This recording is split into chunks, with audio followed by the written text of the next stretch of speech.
Os traumas, eles são muito mais do que marcas fincadas no nosso aparelho psíquico. Se um acontecimento passa a influenciar a nossa vida negativamente, causando medo ou insegurança, ele não foi agradável. Com toda certeza não foi agradável. Nós fomos afetados e guardamos de alguma forma essa informação que nos incomoda e nos acompanha em nossa vida. É isso que acontece. Agora, a forma que a informação é guardada chama-se energia emocional. Eu sempre digo, tudo é energia, né? E nesse caso é energia emocional. E a memória, ela só existe por conta dessa energia. E penso que aí começam também todas as nossas soluções e problemas.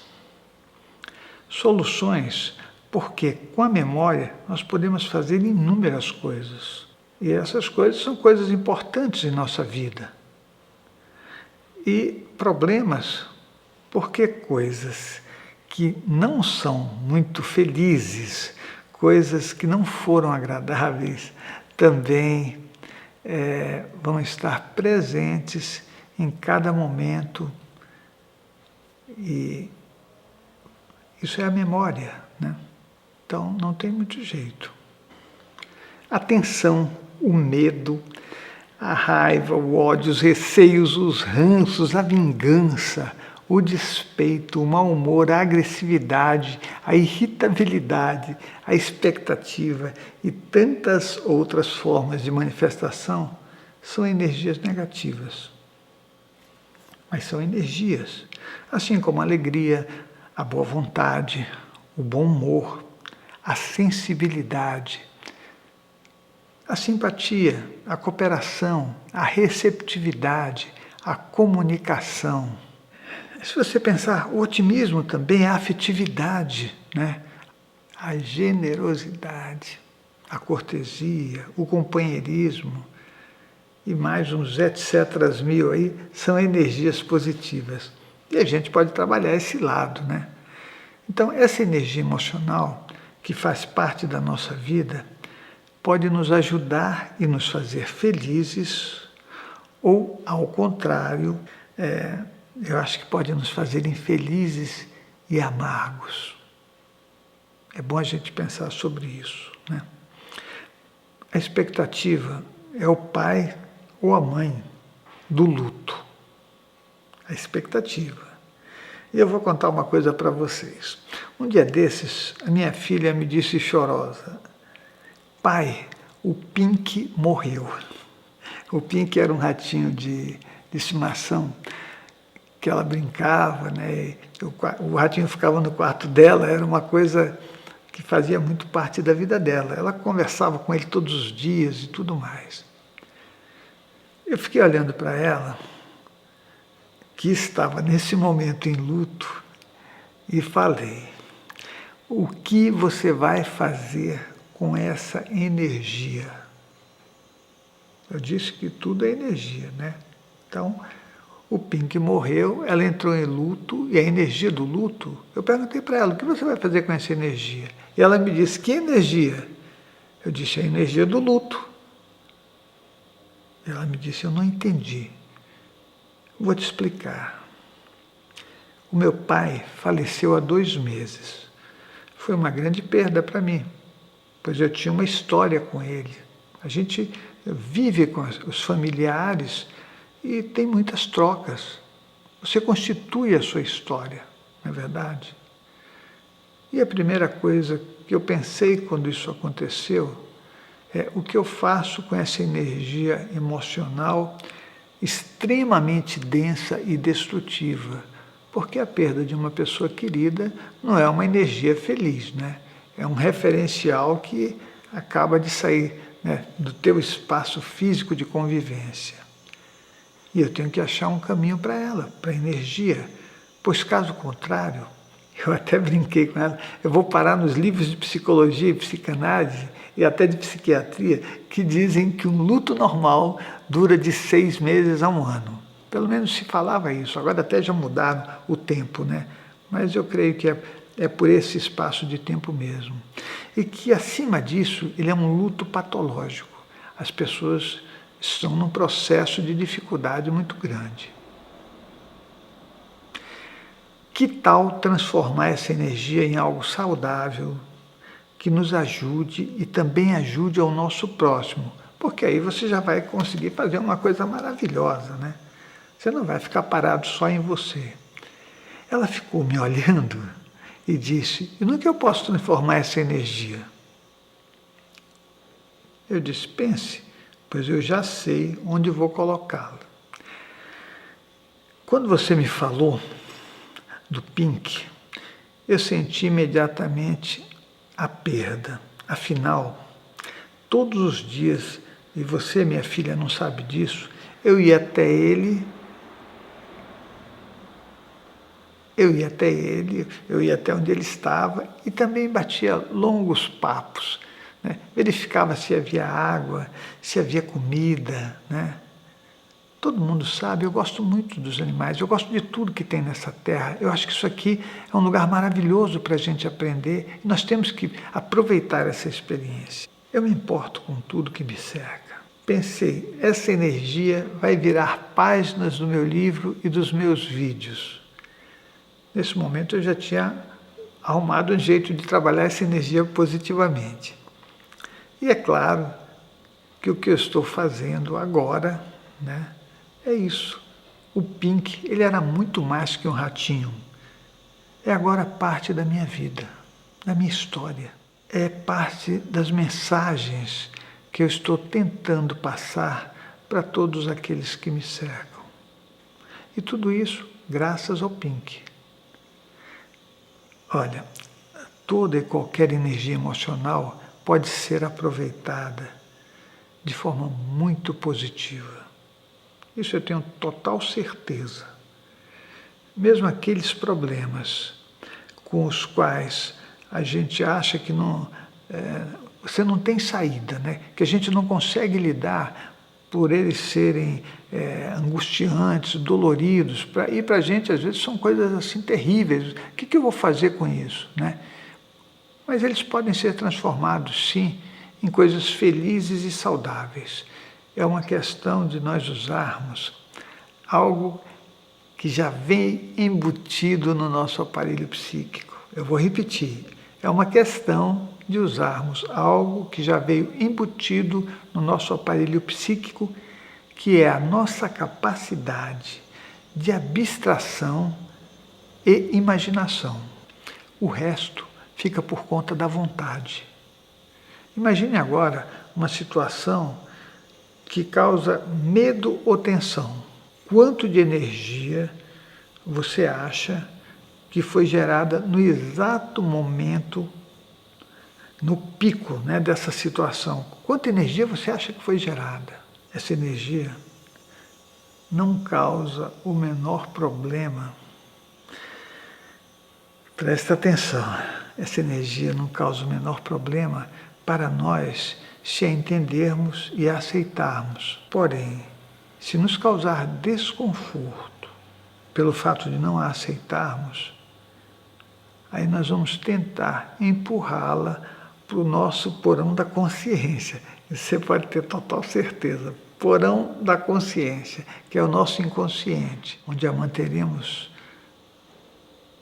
por um tempo muito longo, à custa de um esforço de energia constante que não para nem de dia e nem de noite.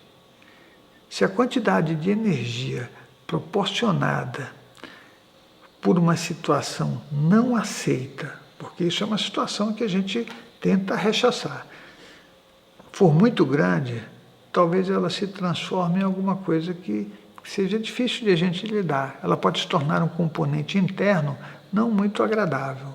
Ela pode se tornar numa doença, por exemplo, né? Você fala assim, então dá um exemplo. Exemplos? Eu tenho vários exemplos. Imagine a seguinte situação na infância. Isso é uma situação clássica, né? Aos 6 anos, um garotinho vê os pais brigando, gritando, se degladiando.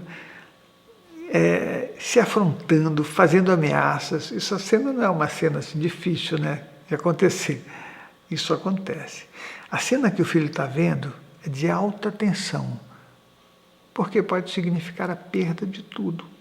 Só isso. Imagina, os dois pais são altos, ele é baixinho, ele está sendo ameaçado por figuras de autoridade que podem acabar com a vida dele. A perda dos pais não é uma perda pequena para uma criança, não é verdade? Porque ela tem expectativas que lhe foram ensinadas na convivência diária. Os pais estão lá, ali você tem alimento, ali você tem o encontro dos pais, que é uma convivência, é uma relação, né? Você tem a sua mãe que te deu origem. Então, eles representam a sua origem, eles representam proteção, referenciais internos das figuras masculina e feminina, figuras de autoridade, modelos de comportamento e relacionamento. Representam um lar, o conforto, sua continuidade, companhia, que é a presença dos pais. E é bom a gente lembrar, e eu já falei isso, que a expectativa é o pai e a mãe do luto. O luto ocorre por causa de uma perda ou ameaça de perda. O resumo disso é que essa situação ela pode representar uma ameaça de destruição, resultante da resposta à pergunta interna. Veja qual é a pergunta interna. Como vou viver daqui para frente sem meus pais? Como eu continuo? Como vai ser a minha vida? Essa pergunta acontece quando se perde um referencial. Como vou viver daqui para frente sem este referencial? Imagine o nível de tensão interna que o aparelho psíquico tem que reprimir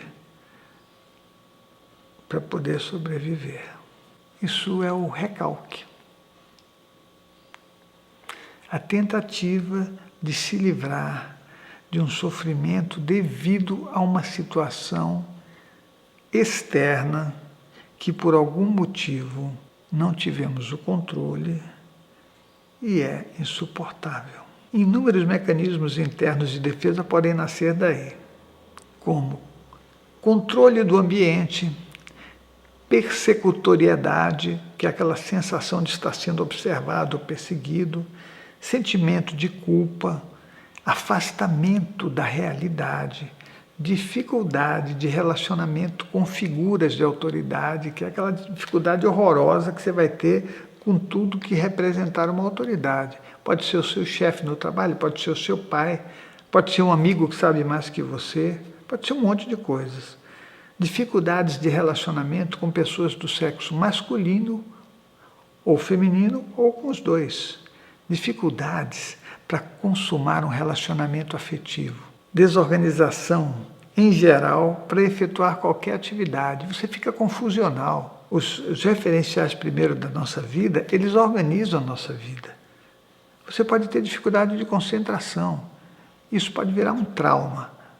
Aliás, nós em algum momento da nossa vida já ouvimos ou dissemos alguma frase parecida com essas que eu vou falar. Não fale assim, que ele vai ficar traumatizado. Acho que todo mundo já ouviu essa frase em algum momento. Ou alguém dizer, ele é uma pessoa traumatizada. Também, né? Ou então aquela coisa, isso eu ouvi muito na minha infância, né, e na minha adolescência. Cara, eu fiquei traumatizado, achei que ia morrer. Por um susto um pouco maior, você entra nisso, né? Depois do que eu vi, fiquei traumatizado. Fiquei traumatizado com a atitude dele. Fiquei traumatizado com a atitude dela. O meu medo foi tanto que fiquei traumatizado. Mas chega de falar em traumatizado, né? Porque aí vocês vão ficar traumatizados de tanto eu falar. Essas frases são muitas vezes faladas sem ter noção do que é um trauma, que é o tema que nós estamos abordando. A gente fala porque a gente ouve, mas o que significa a palavra trauma. Alguém já se perguntou isso? A gente ouve e não vai buscar no dicionário, né? Eu acho que o Freud, que foi a pessoa que trouxe das profundezas do dicionário essa palavra que hoje nós utilizamos de forma indiscriminada, tendo uma noção mais ou menos do que é, né? Sem saber direito, sem saber o seu significado, né? Porque você ouve e entende, né, a periferia, mas não sabe o que é. Mas se você procurar, conforme a bibliografia, significa apenas ferida. Trauma significa ferida. Um trauma é um excesso de energia que nos provoca um gozo não aceito pelo nosso eu. Ele tende a rechaçar o acontecimento. Vou repetir, ele tende a rechaçar o acontecimento, fazendo a nossa vida ficar fora do limite saudável da elaboração de coisas aceitáveis. É uma quantidade de energia emocional reprimida e com inúmeros significados, a partir de uma defesa inicial que acaba derivando e somando muitos mecanismos bem ou mal organizados. E eles são bem ou mal organizados com a intenção de dar conta de um sofrimento que não pode aparecer nem para a própria pessoa e nem para quem estiver por perto. Então, ele fica transformado. Você tem que fazer alguma coisa, né? Ele se transforma em processos emocionais como ansiedade, como medos, como agressividade. Isso é estado permanente de observação, sabe quando você fica controlando todo o ambiente, né? Tensão, autoverificação, que pode se transformar num toque. Então, afirmar que alguém é traumatizado é dizer que essa pessoa tem uma espécie de ferida psicológica não curada e que abre de vez em quando, ou que dói de vez em quando, né? Mesmo não sabendo o que é essa ferida. Isso é um trauma. A pessoa tem vivência dos efeitos dela e, em alguns momentos, alguns, pode ser muitos ou poucos, ou em situações ela se sente mal, ela sente assim um grande medo ou crises de choro e desespero, que isso pode ocorrer, mas nem sempre ela sabe por quê. Porque ela não sabe por que ela tem aquela ferida. Ela não sabe como aquela ferida se constituiu. Aquela ferida tem o nome de trauma. Por isso, geralmente evita que a sua ferida seja tocada para não ter que enfrentar as emoções desconfortáveis, como medo, desespero, pânico, angústia, tristeza profunda, essas coisas todas. A pessoa não quer ouvir. Se você vai falar de alguma coisa, ela, né? Agora, o curioso é que no trauma nós temos um paradoxo. Embora nós adotemos o mecanismo de evitação, né? Porque você não fala nisso para mim, não. Evitação ou fuga, né? Muitas vezes. A pessoa que é traumatizada, ela vive se envolvendo em situações que ativam a sua ferida, fazendo-a sofrer. Aí você vai falar, mas por que ela faz isso? A questão é que isso acontece por motivos contraditórios. É uma coisa bem interessante, né? Acontece por motivos contraditórios ao seu sofrimento, ou seja, é como se o indivíduo estivesse repetindo, você fica repetindo o evento ou as situações que fazem sofrer, né? Tentando resolver através disso, né, dessa repetição, tudo aquilo que incomoda. Além disso, existe também um ganho secundário, existe um gozo na repetição, né? Os processos emocionais de dor e de prazer, eles são iguais dentro do aparelho psíquico. Anota isso aí. Os processos emocionais de dor e prazer são iguais dentro do nosso aparelho psíquico. A dor e o prazer, elas geram a mesma quantidade de energia eufórica que produz modificações fisiológicas que não são distinguidas pelo nosso aparelho psíquico. Por isso que muita gente fala, nossa, que dor gostosa. Você vai ouvir isso, né? Que dor, ela tem um prazer. A pessoa que tem TOC, por exemplo, que é o transtorno obsessivo compulsivo, TOC, ela usa e abusa do prazer disfarçado de sofrimento nas repetições e compulsões. É uma coisa que já te incomoda, que te faz mal, mas você fica repetindo, né? O prazer existe. E esse movimento de repetição, porque nós nesse planeta somos todos repetidores, ele é feito, na verdade, com a intenção de reviver o prazer, disfarçadamente, né? Sem que ninguém veja. Você está fazendo uma coisa que você mesmo não quer ver, né? E sem que ninguém ou alguém diga que está fazendo algo errado. Meu Deus. Essa é a compulsão, a repetição. A pessoa vive repetidamente situações que despertam nela emoções semelhantes à da situação em que ela teve muito sofrimento, da situação traumática. Isso parece ter o objetivo de levá-la a conviver de forma mais adequada com a situação perturbadora. Mas nem sempre funciona, porque, em geral, a pessoa ainda não tem os recursos internos necessários para superar a situação problema. Então, a gente pode inferir que a energia e os recursos necessários para a superação dos sintomas traumáticos estão no próprio trauma. Por isso, alguns profissionais dizem, isso vai se repetir até você aprender ou compreender o que precisa com esse episódio. Em qualquer experiência, temos uma situação de aprendizagem para poder superar os problemas e dificuldades.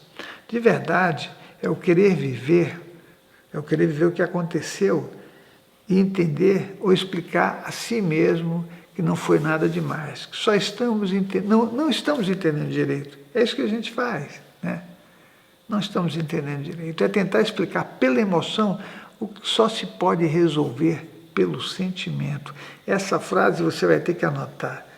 É tentar explicar pela emoção o que só se pode resolver pelo sentimento. Sentimento é a forma mais ampla que se tem de compreender as coisas. Talvez você conheça alguém que não suporta ser tocado. Não tem aquelas pessoas que você não pode tocar, que fica paralisado quando está diante de autoridades, todo mundo sabe que existe isso, ou quando vai fazer um teste, né, que a pessoa fica apavorado, né, quando tem que ser avaliado de alguma forma, né? Tem pessoas que ficam assustadas quando vem um animal, tem pessoas que ficam assustadas quando vem um inseto, né? Tem pessoas que se assustam quando tem que subir no avião, né? Situações como essas podem indicar a revivência de uma situação traumática, um reviver provocado pelo despertar de uma memória emocional devido a algo que já havia acontecido. Ufa! Né? Quando você vai fazer alguma coisa e você tem dificuldade, pode ter certeza que existe alguma situação parecida que te leva a ter este medo emocional, né? E essa situação foi entulhada no porão da consciência. Isso é fantástico.